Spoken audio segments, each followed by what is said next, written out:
Oke, selamat pagi semuanya. Jadi hari ini kita sudah kuis ya terkait dengan equity, yaitu terkait dengan dividen ya.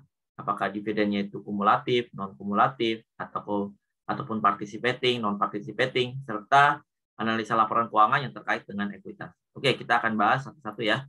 Yang pertama soal 1.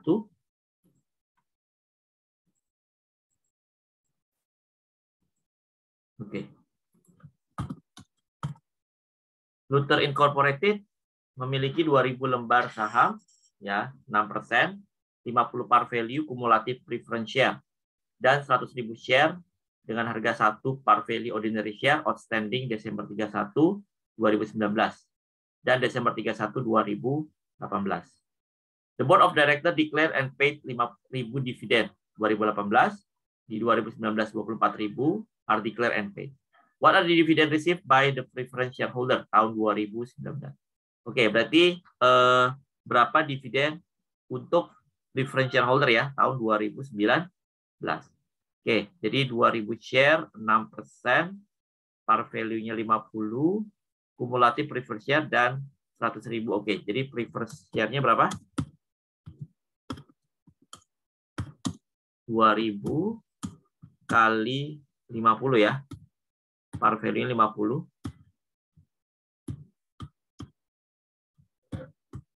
Oke, dividen for preferred share. 2.000 lembar kali 50 kali 6%. Ya. Kumulatif preferred share dan 100.000 share par value ordinary share outstanding. Desember 2019 dan Desember 31 2018. The Board of Directors declare paid dividen 5.000 di 2018, di 2019 24.000 dan dividen declare and paid ya. Dividen terima. Oke, sekarang kita lihat dividen yang harus buat preferred share berapa? 2.000 dikali ya 50 dikali 6% ya.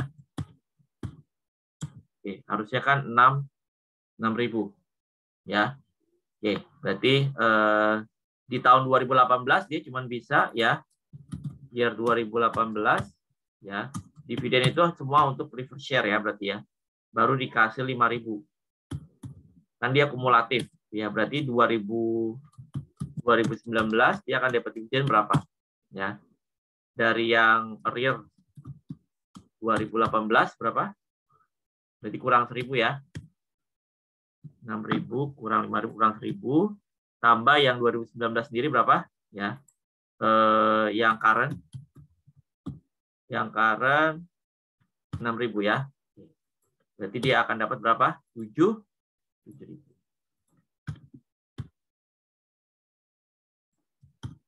Oke, ini nilainya 1. Oke, langsung ya. Dia dapat nilai 1. Jadi ujungnya pokoknya. Ujungnya berapa? 7.000. Oke, lanjut nomor 2.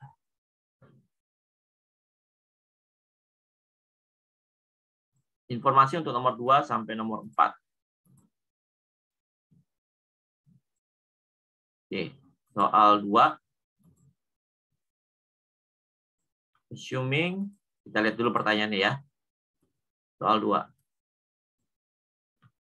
Data untuk soal 2 dan 2 sampai 4 ya. Soal 2.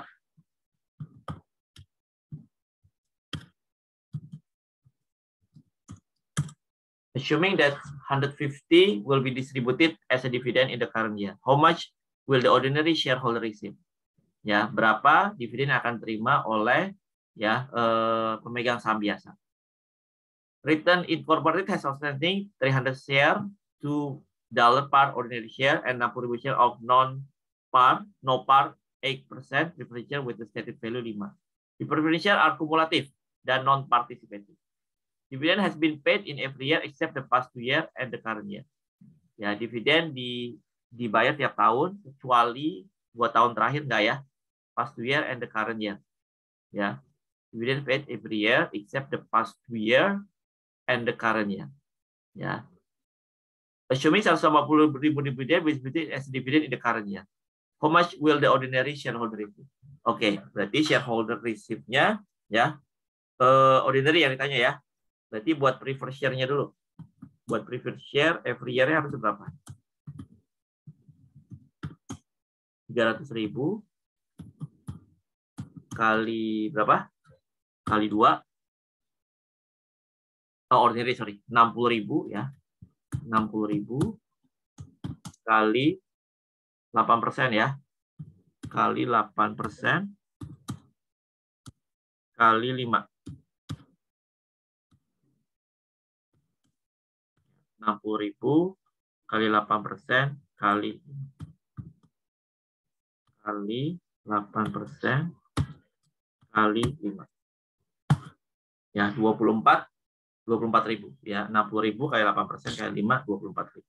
Ini untuk preferred shareholder setiap tahunnya ya. Akan dapat 24.000. Nah, terus tahun ini dia bagi 150, berarti dividend has been paid in every year except in the past 2 years. Berarti in arrears-nya berarti berapa?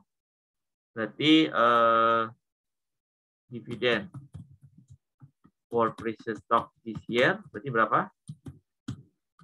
Berarti 24 kali 3 ya. 24 kali 3. Sorry.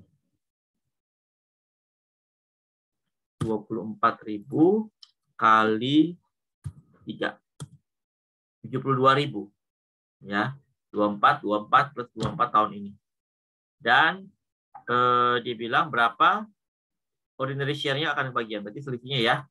Oke. Jadi for ordinary share-nya berapa? 150.000 dikurang 72.000 ya. Berapa? 78. Oke, jawabannya poinnya 1. Ya.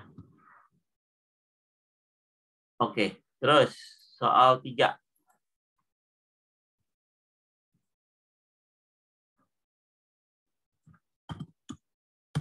Assuming that 63 will be distributed as a dividend in current year, how much will the preferred shareholder receive? Oke, preferred shareholder akan dapat berapa? Dividend for preferred share this year berapa? Yang tahun lalu dia harus, berarti semuanya ya dia akan dapat ya. Buat dia harusnya kan dia dapat tahun ini 72. Ya, berarti 63 semuanya itu akan buat dia semua ya. Oke, 63.000. Kalau kurang ya sebenarnya ya. 1. Simpel ya jawaban. Nomor 4.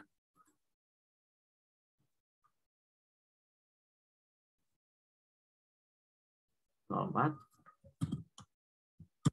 Assuming that 183 will be distributed ya, and the preferred share are also participating. How much will the ordinary shareholder receive? Ya, jadi assuming 183.000 will be distributed. Nah, ini agak susah nih ya. And the preferred share are also participating. Dia juga participating ya. Oke, berarti untuk preferred share tadi berapa? Dividend for preferred share kan 72.000.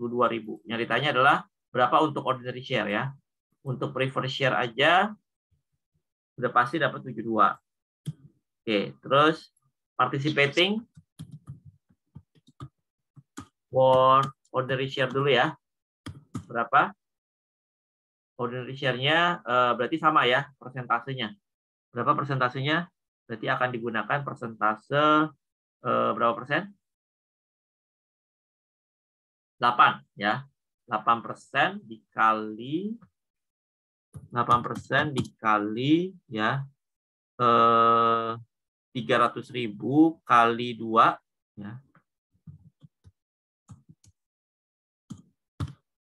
8% dikali 300.000. Jadi dia persentasenya sama ya kalau participating dengan preferred share kali 2 dan 48. Berarti sisanya tinggal berapa? Berarti sisa ya. Ini kan begininya ya, dividen berapa? 183. Berarti sisanya tinggal 183 kurang 72 kurang 48. 63 ya sisanya. Jadi 63 itu akan participated nanti. Ya, berarti rasio participatingnya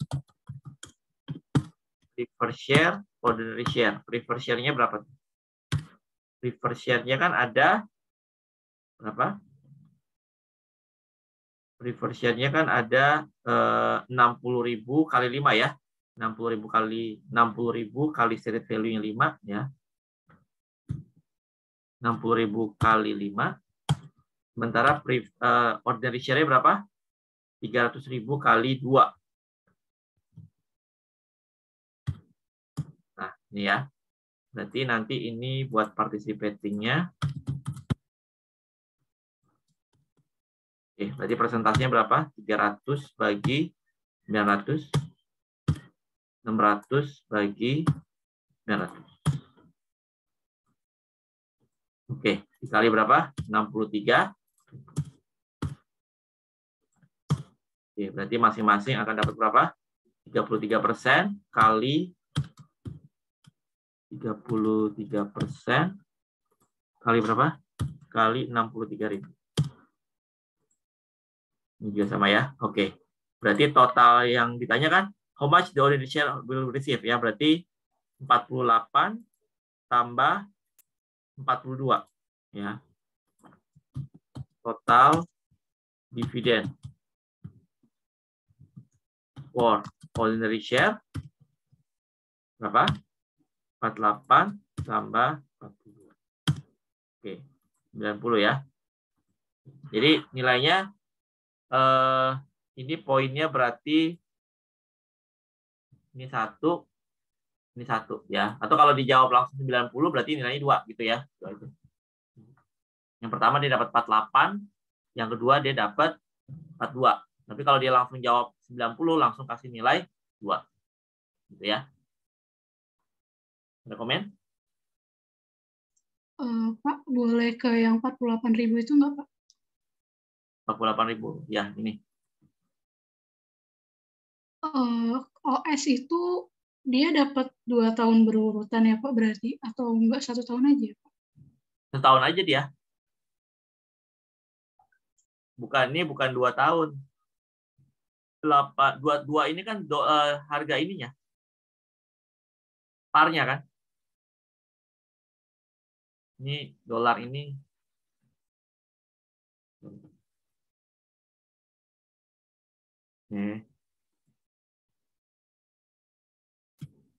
Bukan 2 tahun itu maksudnya. $2.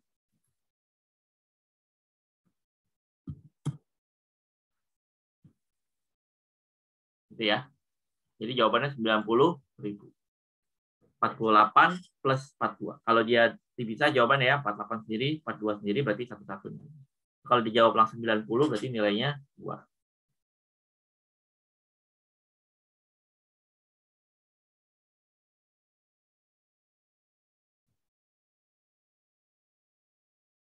Ada komen?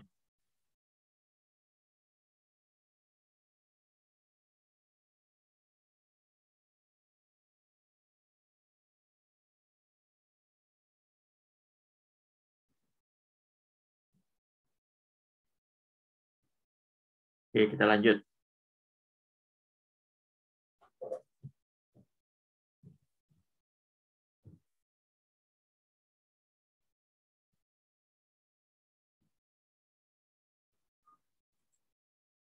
Soal 5.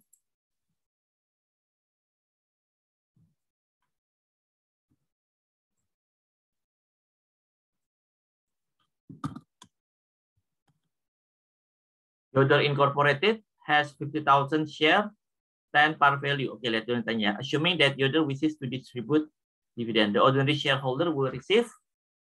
Yodel Incorporated has 50,000 share dengan harga 10 dan 25.000 share 10 par value kumulatif participating di preference share dividend. Dividend on the preference share are 1 year in arrears. Assuming that Yodel wishes to distribute 135,000 dividend, the ordinary shareholder will receive ya. Oke, berarti yang tahun ini ya dividen for preferred share dulu ya. 25.000 kali 10 dikali 6%. Ya. 25.000 kali 10 kali 6%. Oke, 15.000. Ya. Berarti dia in arrears ya. Assuming that you wishes to distribute the share. Oke, dividend on the previous year and 1 year in arrears. Ya, berarti current year-nya dapat berapa? Ya, dividen for previous year current year. Berarti 15.000 kali 2 ya. Karena ada yang tertunggak yang sebelumnya. Kali 2.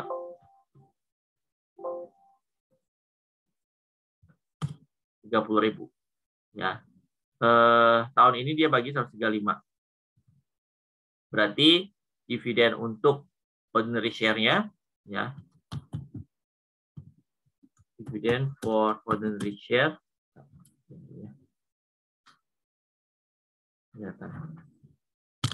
Dividen for ordinary share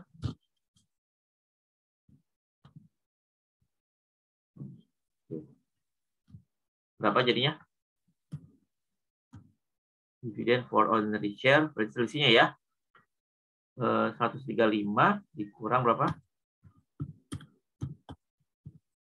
Dikurang 30.000 ya. Ini betul ya. 105 betul nggak? 105 sebentar. The other employer has 5.000 share 10 par value dan 25.000 share 10 par value. 6% kumulatif. Participating preference share, participating preference share outstanding. Oh, participating ya dia. Dividend on the preference share are 1 year in arrears, assuming that oke. Berarti dividend for ordinary share nggak segini ya, kan dia participating. Oke, berarti participating-nya dulu ya, kita hitung ya. Berarti participating for ordinary share-nya berapa? Berarti sama ya, 50.000 kali 10 ya, kali 6% juga. Ini soalnya sama kayak sebelum ini. 50.000 kali 10 kali 6% ya. Oke, 30.000. 50.000 kali 10, betul ya. 50.000 kali 10 kan tadi, kalau tadi 25.000 kali 10 kali 6%. 50.000 kali 10 kali 6% ya. Oke, terus berarti kan ini pertama. Berarti sisanya berapa tuh? 30 ya. Berarti sisanya untuk participating-nya berapa?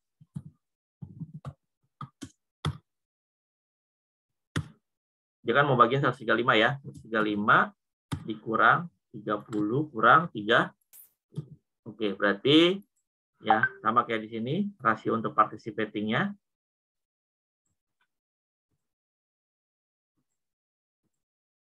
PS-nya berapa di sini? PS-nya 25.000 kali 10. OS-nya 50.000 kali 10. Oke, berarti persentasenya ini ya. Dikali dengan sisa tadi berapa? Sisa untuk participating 75.000. Berarti masing-masing 25 dan 50. Dividen untuk shareholder berarti ya untuk OS ya, maaf.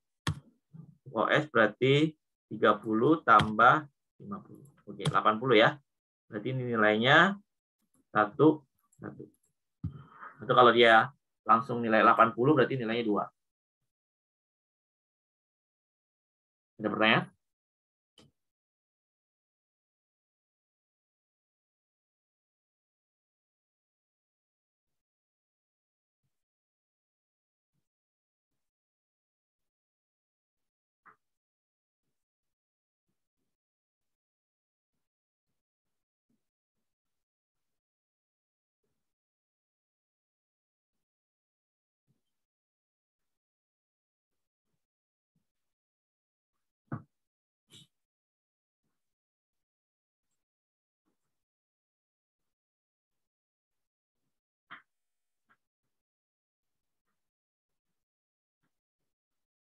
Oke, lanjut ya.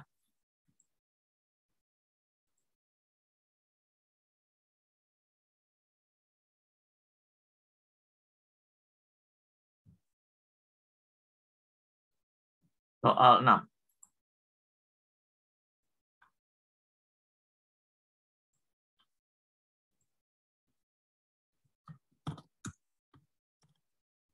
Main company has outstanding 50.000 share, 8% preference share with 10 par value. Oke, lihat dulu saja ya. If the preference are cumulative and non-participating and 250 is distributed, the ordinary shareholder will receive ya. Main company has outstanding 50.000 share. Main company has outstanding 50.000 share, 8% preference share with 10 par value and 125.000. Dividend have been paid every year except last year and the current year. Oke, if the preference share akumulatif dan non-participating, the ordinary share, oke, berarti dividen for preferred share berapa? Every year dia harusnya dapat berapa? 50.000 kali 8%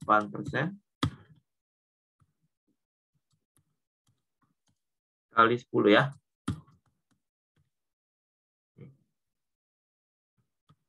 $50.000 kali 8% kali 10 ya.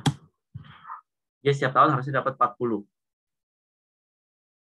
Dividend have been paid every year kecuali last year ya. If the preferred share akumulatif, oke, berarti langsung aja ya. Yang in arrears-nya berapa dia? Yang in arrears-nya 40 ya. Oke, berarti dividen current year ya. Dividen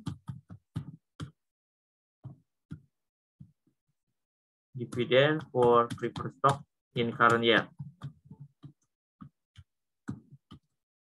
80.000. Oke, 80.000. Terus apa lagi? Dividend have been paid every year except last year and the current year. If the preference are cumulative dan nomor K. Berarti sisanya ya, berarti untuk ordinary share berarti ya. Oke, berarti selisihnya ya untuk ordinary share ya. For OS berarti berapa? 250.000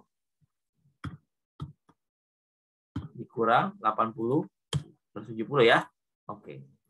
Ini nilainya 1.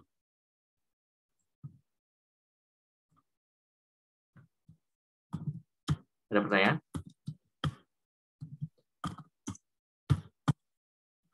Oke.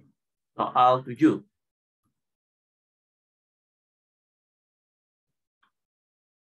Data untuk nomor 7 dan nomor 8.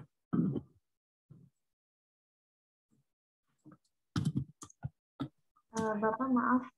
Ya. Kalau misal dia jawabnya langsung jawaban aja gitu Pak, 170.000 tanpa ada step by step-nya itu gimana Pak? Tanpa nggak ada ininya ya? Iya. Nggak ada. Pokoknya intinya semua jawaban harus ada ininya ya, harus ada perjalanannya ya. Kalau nggak ada berarti nilainya 0,75. Oke Pak. Ya. Jadi kalau polos begitu aja langsung ya berarti nilainya 0,75.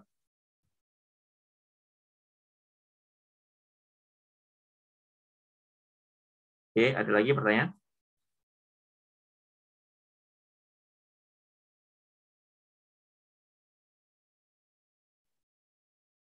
Oke, kita lanjut.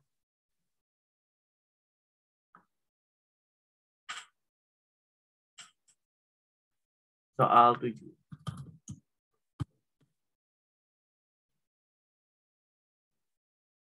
What is the payout ratio for the corporation for the year ended? Oke, payout ratio itu rumusnya gimana? Ya. Dividen payout ratio. Ya. Payout ratio itu kan rumusnya cash dividend ya. Dibagi dengan net income dikurangi dengan preference dividend ya. Ini kan rumusnya. Payout ratio ya. Payout ratio atau PR aja sih ingat ya. Payout ratio berarti cash dividennya berapa di sini?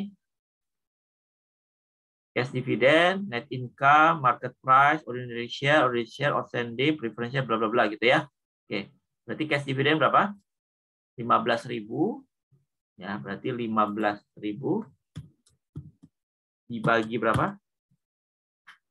Net income 124 ya. Dikurang preference dividend. Preference dividend berapa? Ordinary cash dividend, net income, ya, apa? Market price of ordinary share equity, ini awal tahun, ini akhir tahun, outstanding preference dividend for the year itu 30.000, ya, 30.000. 124 kurang 30.000 ya. Oke, dapat hasilnya berapa? 16% ya. Oke. 16%. Jadi dari 15.000 ya. Ini aja ya. Dari PR rasio itu berapa? 15.000 dibagi berapa? Dibagi net income 124 kurangi cash untuk dividen preferred share ya 30.000. Oke, nilainya 1. Soal 8. Ada pertanyaan? Kalau pakai di belakang koma boleh Pak? Jadi 15,96. Oh ya, betul. 15,96 boleh.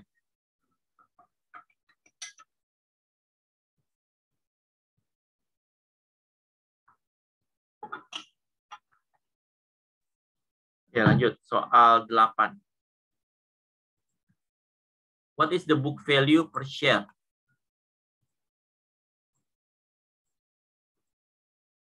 What is the book value per share for Turner Corporation? Oke, book value itu rumusnya gimana? Book value per share ya. Itu kan kalau kita lihat rumusnya itu book value per share ya. Ordinary shareholder equity dibagi dengan outstanding share ya. Ordinary shareholder equity dibagi outstanding. Ordinary shareholder equity-nya berapa? Ordinary shareholder equity. Nah, ini ya. 2.400.000 book value per share. Nah, di sini ordinary shareholder equity 2.400.000 dibagi dengan outstanding-nya. Outstanding shareholder equity ya. Ordinary shareholder equity yang outstanding-nya berapa? Outstanding-nya 120. 2.400.000 dibagi 120.000. Ya. $20. Nilainya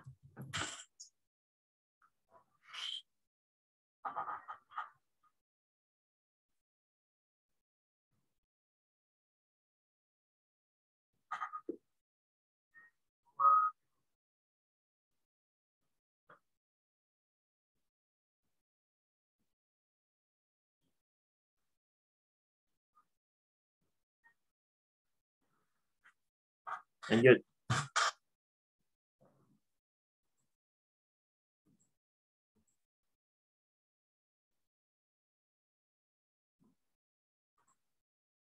Soal 9.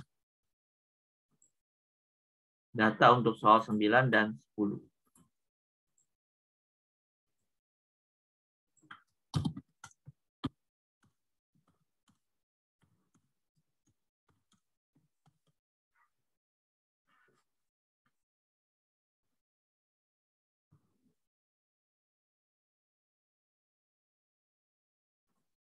Nomor 9.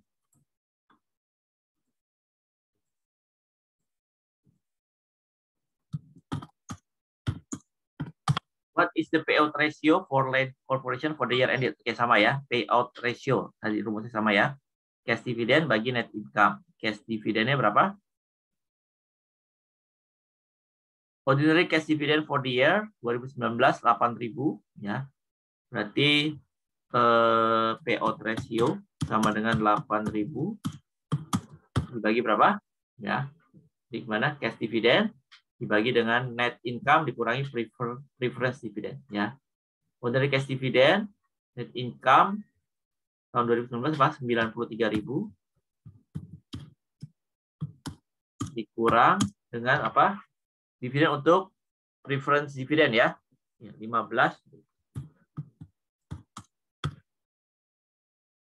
8.000 dibagi 93 kurang 15.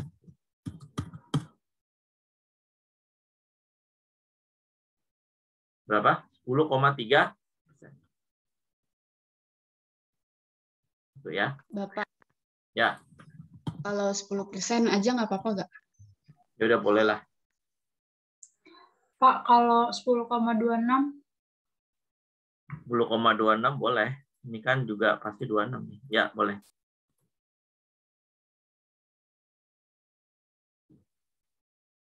Nomor 10.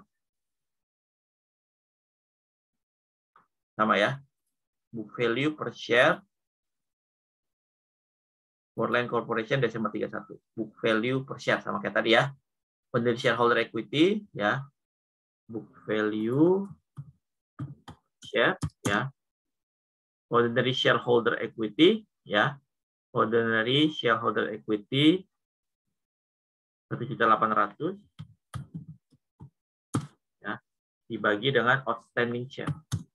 Outstandingnya berapa? Ordinary share 150.000.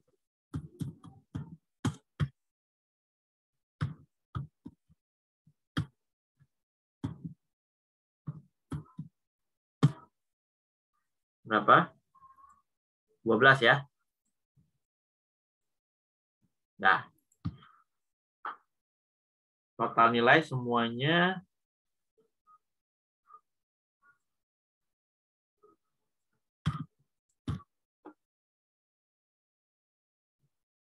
dari sini ya.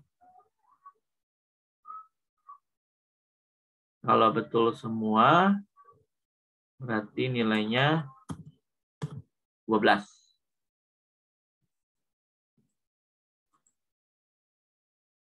Oke, kita akan masuk ke chapter baru ya. Chapter baru kita masuk ke chapter 17. Mengenai apa? Investasi. Ya, mengenai investment. Oke, jadi atau di sini masih terkait dengan kalau di Indonesia berarti PSAK 71 ya. PSAK 71 terkait dengan instrumen keuangan. Kalau di Indonesia itu kaitannya dengan PSAK 71 atau instrumen keuangan. Oke. Jadi ada dua tipe investasi ya. Yaitu apa aja? Oke. Ada two types of financial asset. Ya, jadi ada investasi di surat berharga yang bentuknya utang. Jadi maksudnya investasi di surat utang ya. Misalkan kita beli obligasi. Nah, itu berarti namanya debt investment. Ya, jadi obligasi itu kan bagi yang menerbitkan kan utang. Ya, bagi kita yang membelinya itu berarti namanya debt investment. Atau bisa juga equity investment. Yaitu kita ya investasi di saham. Ya, investasi di kepemilikan saham. Ya. Nah, itu namanya equity investment. Misalkan kita beli sahamnya Gudang Garam, ya, beli sahamnya Unilever, ya itu berarti equity investment.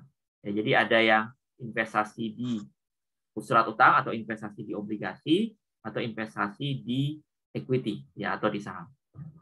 Oke, motivasi dari investasi apa? Ya, tentunya menghasilkan high rate of return ya, dibandingkan misalkan kita taruh uang kita di tabungan atau di deposito ya, yang bunganya kecil ya. Jadi lebih tinggi lagi itu di debt investment ataupun equity investment. Tapi juga tentu ada resikonya gitu ya.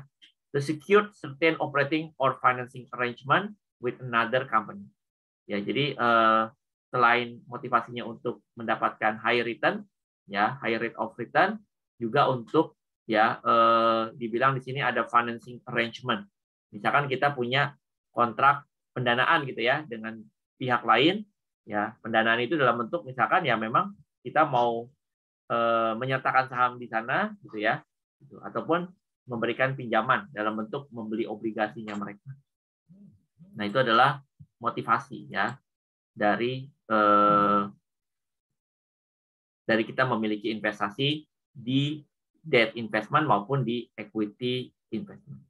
Oke, sekarang kita masuk ke debt investment ya terkait dengan klasifikasi. Ya. Klasifikasi dari debt investment.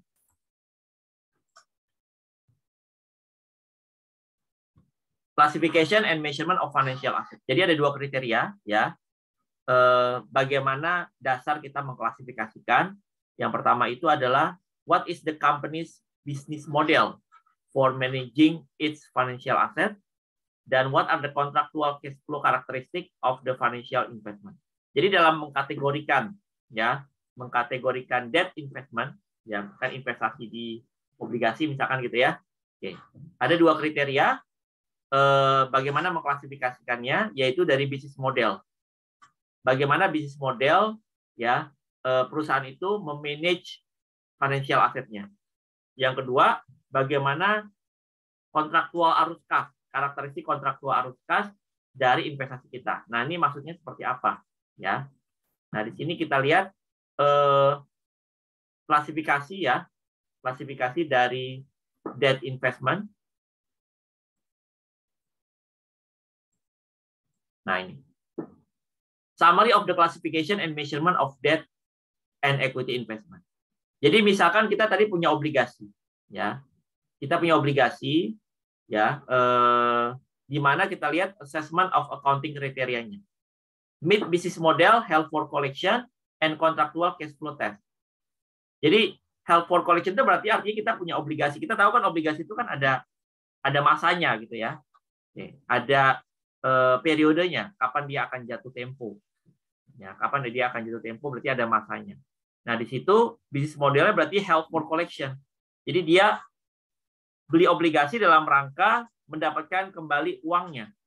Gitu. Jadi kita kan kalau beli obligasi harapannya uang kita balik dong. Ya. Plus nanti kita dapat juga bunga gitu loh. Nah, jadi meet business modelnya, held for collection and contractual cash flow test-nya. Ya. Oke, berarti nanti measurement-nya adalah amortized cost. Jadi ibaratnya nih kalau saya ibaratkan kita beli handphone gitu ya. Kita beli handphone dalam rangka kita mau pakai sampai kapan? Sampai masa manfaatnya habis. Nah, itu berarti artinya kalau kita ibaratkan dengan handphone ya, itu adalah held for collection. Ya. Jadi nanti kan handphone tersebut akan kita depresiasikan. Jadi kita pegang dia sampai dengan masa manfaatnya habis. Nah, di sini kalau diibaratkan dengan debt gitu ya, dengan debt investment ya, itu dia pegang sampai kapan? Ya, sampai ya masa berlakunya itu selesai gitu ya. Sehingga dia akan mendapatkan kembali uangnya plus dapetin bunga selama perjalanannya. Ya, nah itu berarti measurement-nya berarti amortized cost. Ya, amortized itu kan berarti ibaratnya kayak didepresiasiin ya gitu ya. Nah, jadi kalau amortized cost itu ya kriterianya adalah ketika ya dia mau held for collection. Jadi dia mau dapetin lagi uangnya kembali. Ya, dapetin uangnya kembali pokok plus bunganya. Ya. Kalau tidak memenuhi kriteria business model test ya, itu nanti dia akan masuk ke berarti trading ya, kategori trading atau held for collection and selling. Jadi ibaratnya saya beli mobil atau beli handphone dengan tujuan untuk dijual lagi. Gitu. Berarti itu kategorinya adalah trading. Ya, atau selain saya pakai ya, tapi juga ada niatan mau dijual. Jadi held for collection and selling. Ya, jadi nanti measurement-nya pakai fair value. Gitu ya. Oke, jadi kalau kita bagi gitu ya. Jadi kalau kita bagi ini ya, investasi di obligasi, ya. Jadi investment in kategori, ya, investment in debt. Ya. Kategori investasi di bond gitu ya, atau kategori investment in bond misalnya. Tadi ya. Berarti kategorinya ada apa aja? Yang satu ada apa namanya amortize. Ya, berarti ini held for collection, ya. Jadi atau disingkat dengan istilah AC, ya, atau amortize. Ya. Jadi ibaratnya kita beli mobil, mobilnya kita pakai untuk kehidupan kita sehari-hari. Ya. Sampai kapan? Sampai masa manfaat mobilnya habis. Ya, sampai dengan masa manfaat mobilnya itu habis. Ya. Oke, itu berarti kita beli obligasi sampai kapan? Sampai kita pegang. Ya, sampai dengan dia jatuh tempo. Jadi held for collection. Ya. Oke, yang kedua itu namanya held for collection and selling, ya. Held for collection and selling. Atau kita singkat nanti dia sama dengan, ya, sama dengan fair value through other comprehensive income atau FVT OCI. Ya. Jadi dia selain tadi ibaratnya kita beli mobil ya, kalau kita ibaratkan kita beli mobil, mobilnya selain kita mau pakai, itu juga nanti ada intensi juga mau kita jual. Gitu ya. Jadi untuk memenuhi kebutuhan likuiditas.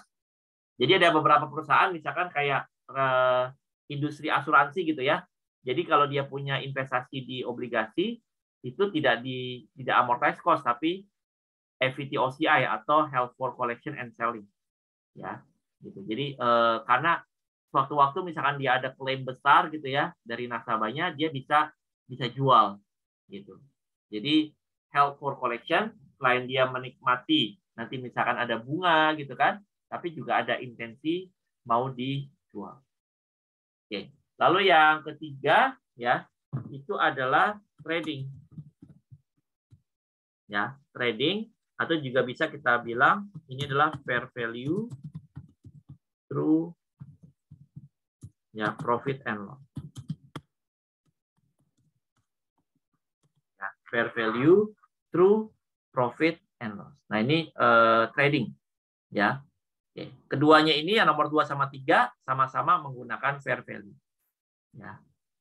Oke, lalu kalau yang equity doesn't meet contractual cash flow test. Itu kalau yang equity itu menggunakan konsep fair value. Jadi kalau kategori ya, kategori investasi investment in share.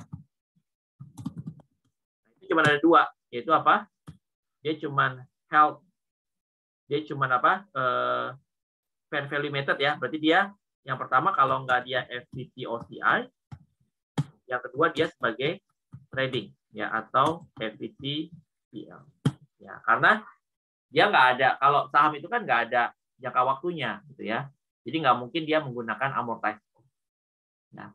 Jadi kalau investment in share itu hanya di FVT OCI dan FVT PL. Biasanya investment in share itu biasanya yang kepemilikan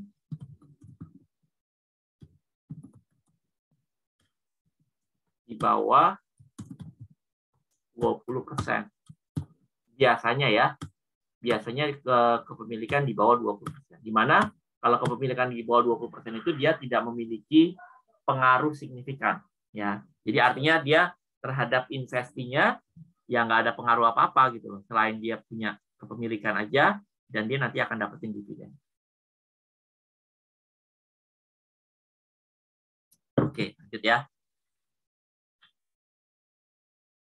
Nah, selanjutnya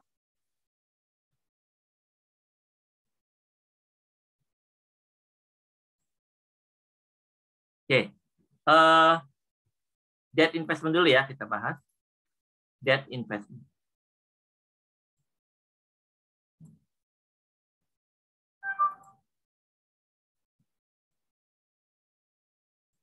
Debt investment are characterized by contractual payment on specified debt, principal and interest. Ya, jadi kalau cirinya yang namanya debt investment gitu ya, Berarti kita punya investasi di obligasi, cirinya adalah ada pokok sama bunga, betul nggak?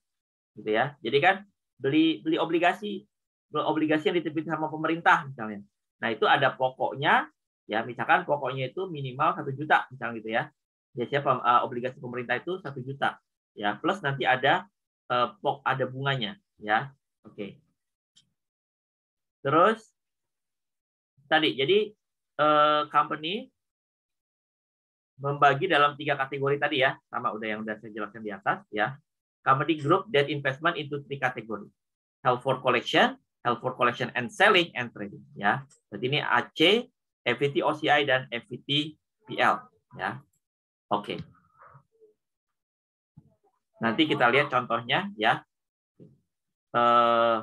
Antara FVT OCI, FVT PL dan FVT PL dan amortized cost ya. Perbedaannya itu seperti apa? Ya, oke. Jadi misalkan seperti ini. Misalnya ya. Misalnya tanggal 2 Januari ya, 2020. Bentar.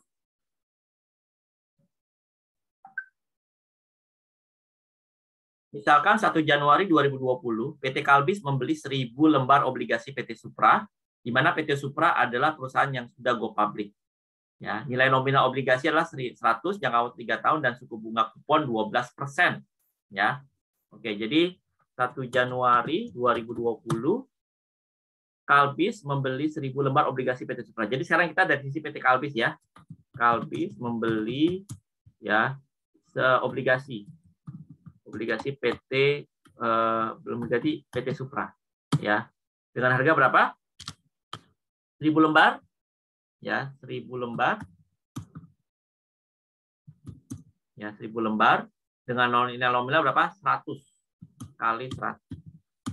Nah, ini nominalnya ya, 1.000 lembar kali 100 berarti 1.000 lembar kali 100. 100.000 ya. Nilai nominalnya 100, jangka waktu 3 tahun ya. Term-nya 3 tahun. 3 tahun, suku bunga kuponnya itu adalah 12%. Ya. Suku bunga kupon 12%. Diketahui tingkat suku bunga rata-rata adalah 9,6% ya. Suku bunga di pasar ya. Suku bunga pasar rata-rata ya itu sebesar 9,6% ya.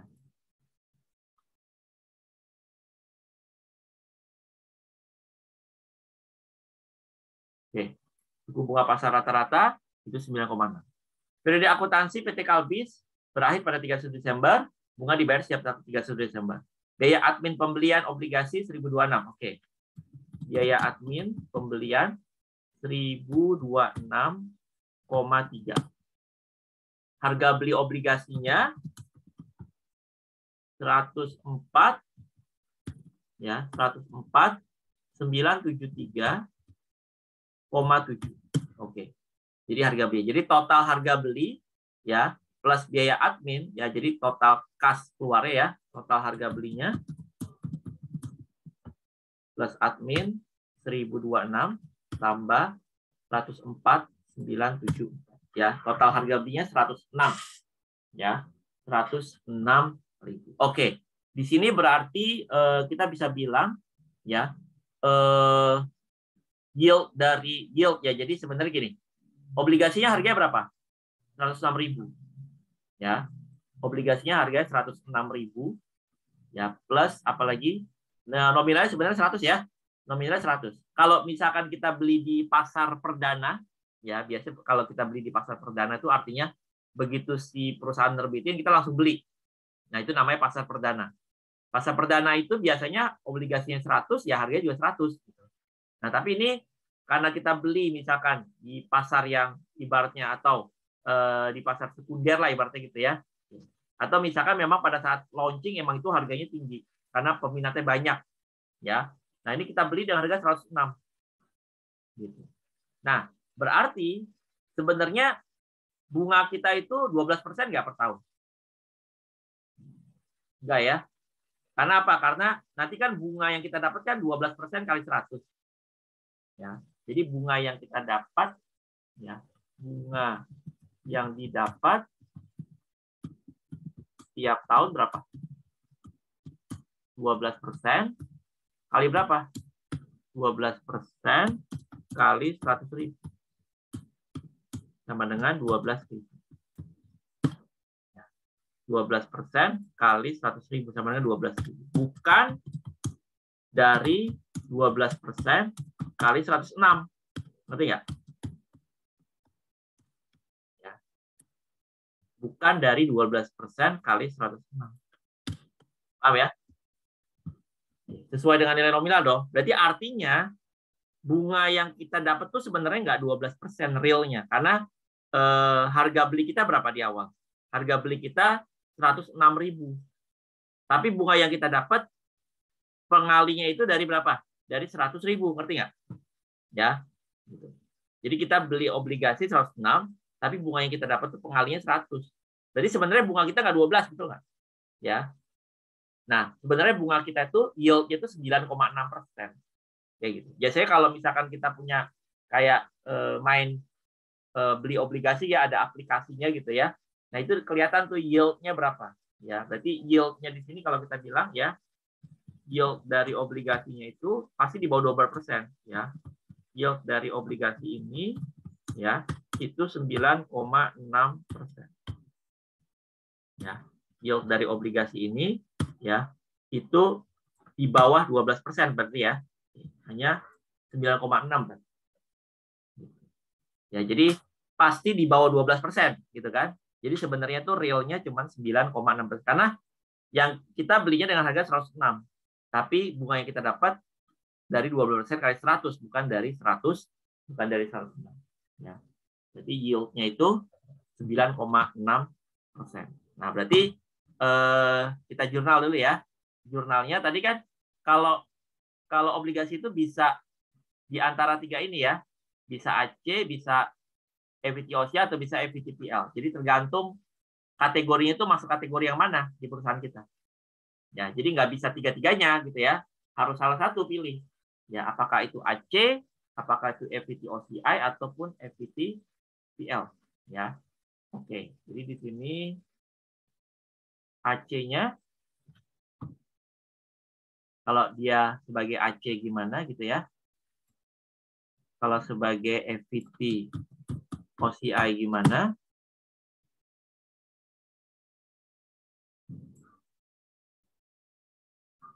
Kalau sebagai FVTPL gimana?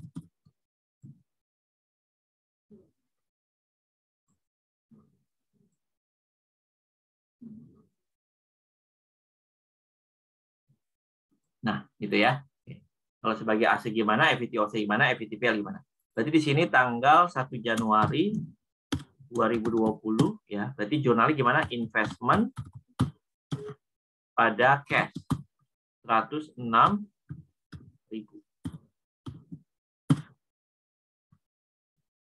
Investment pada cash 106.000. Juga sama ya. Berarti sesuai dengan uang yang dikeluarkan ya. Investment pada cash 106.000 juga. FVTPL berarti investment pada cash. Nah, di sini kalau FVTPL dia sesuai harga belinya berapa? 104. Ya, untuk yang biaya administrasi dia langsung anggap sebagai expense.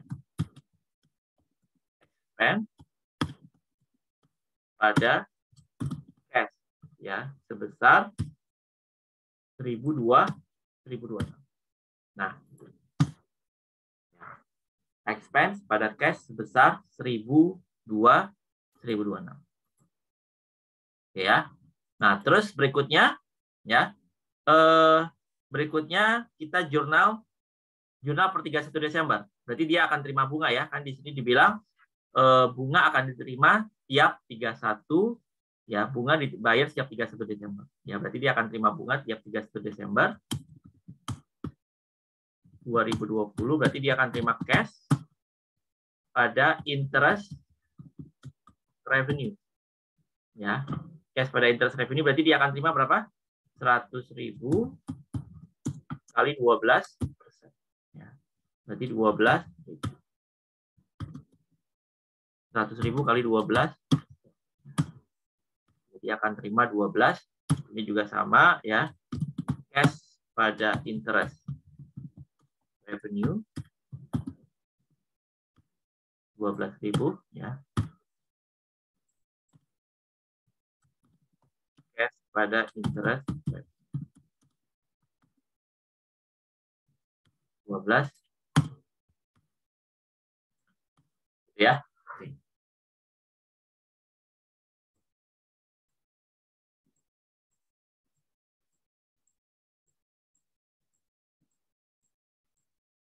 Kita lanjut lagi. Nah, sekarang namanya juga amortize cost. Berarti kan tadi sesuai dengan ini dia harus diamortize, betul nggak? Ya, dia harus diamortisasi. Maka di sini kita akan buat table of amortization. Jadi kalau AC itu kan kalau kita ibaratkan kita beli mobil kita mau pakai. Ya, sampai kapan? Sampai ya masa manfaatnya habis. Ya, jadi selama itu kita menggunakannya, kita enjoy ya dengan pemakaiannya. Berarti kalau investasi di obligasi berarti kita akan enjoy dengan bunganya gitu ya. Nah, itu nanti nilai harus diamortize. Berarti yang diamortize berapa gitu ya. Jadi nanti kan kita kan di sini tanggal 1 Januari 2020. Nanti ini 31 Desember 2020, 3 tahun ya. 31 Desember 2021, 31 Desember 2002. Di sini kan kita beli obligasi harganya berapa? 106. Ya. Nanti pada saat jatuh tempo ya, pada saat nanti jatuh tempo ya, pada saat jatuh tempo nanti di sini berapa? 100.000.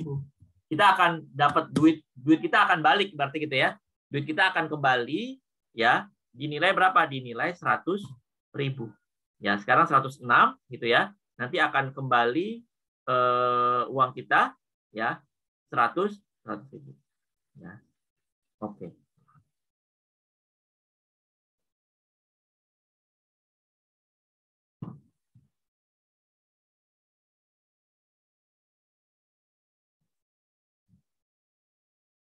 Oke, berarti yang akan kita amortize berapa nih?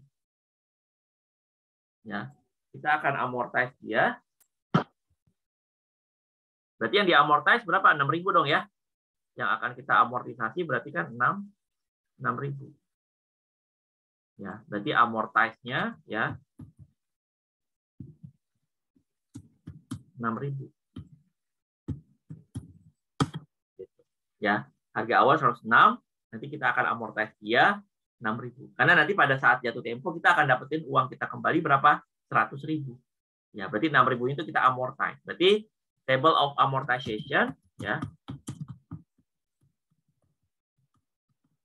Ini ada tanggal ya. Date, di sini ada interest received.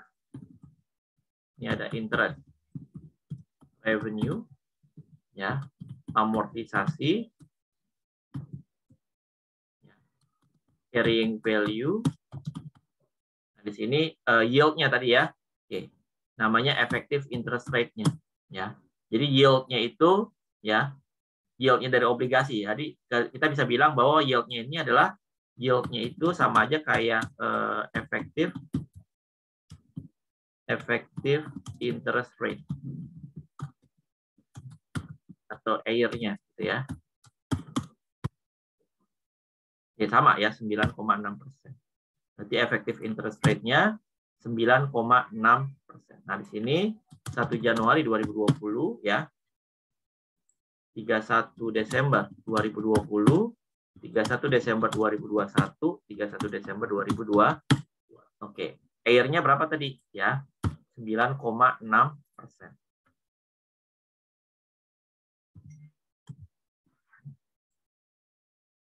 Oke, 9,6% ya. Oke, di sini berarti coba kita hitung ya. Berarti tadi carrying value awalnya berapa? Carrying value awalnya kan tadi 106. Oke. Interest receive-nya tiap tahun berapa? 12.000 kan tadi ya. 12.000 yang akan kita terima. Interest receive tiap tahunnya 12.000.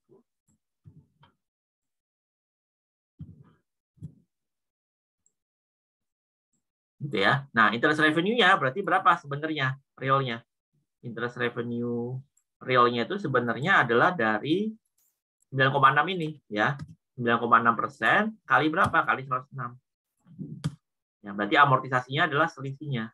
Ya, sama kayak waktu itu ya. 12.000 kurang 1180. Berarti ini makin lama makin turun, ya enggak? Berarti ini 106 kurang 1820. Ini juga sama ya. 9,6 kali 104 180. Berarti amortisasinya berapa? 12 kurang 10,006. Berarti ini makin lama makin turun. Ya, ini juga sama. 9,6 kali 102 ya, amortisasinya 12 kurang 9814. Ya, berarti di sini 102 kurang 218. 100.000 ya. Paham ya? Ya, berarti makin lama makin turun. Maka jurnalnya gimana? Jurnal 31 Desember 2020, maka makin lama makin turun. Amortisasi ini berarti pasti 6.000 ya enggak? Nah, ini kan pasti 6.000. Kalau kita hitung di sini pasti dia 6.000. Jadi bukan pakai garis lurus ya. Oke. Berarti 31 Desember kita akan jurnal. Pertama kan jurnal penerimaan bunga, yang kedua jurnal amortisasi. Nah, berarti ya carrying value makin lama makin turun. Ya, maka debitnya apa? Interest revenue. Sudah berapa? 1820 dibagi dengan dibagi pada investment ya. 182. Ini juga sama ya. Berarti interest revenue, net interest revenue berapa? Sebenarnya net interest revenue kita itu adalah berapa? Ini kan di satu sisi kita terima uang 12. Di lain sisi nilai investasi kita berkurang 1820. Maka interest revenue-nya hanya 1018. Ya, sama kayak di sini ya, 1018. Maka di sini juga sama ya.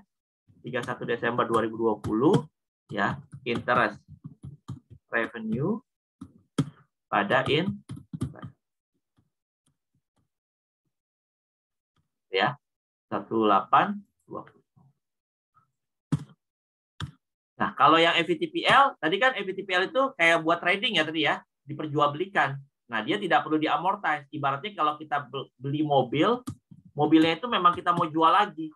Ibaratnya kita kayak pedagang jual beli mobil bekas gitu ya. Nah, kalau bisa kan pagi beli, sore dijual, betul nggak? Ya, pagi beli, besoknya kejual gitu kan. Itu kan trading ya, kayak pedagang jual beli mobil bekas. Nah, itu berarti asetnya tersebut mobilnya tidak perlu didepresiasikan. Ya, tidak perlu didepre. Maka di sini dia no journal. Karena dia tidak ada amortisasi ya. Jadi dia tidak didepre. Ibaratnya gitu ya. Tidak didepre. Ada pertanyaan lu sampai sini? Oke, jadi seperti itu ya.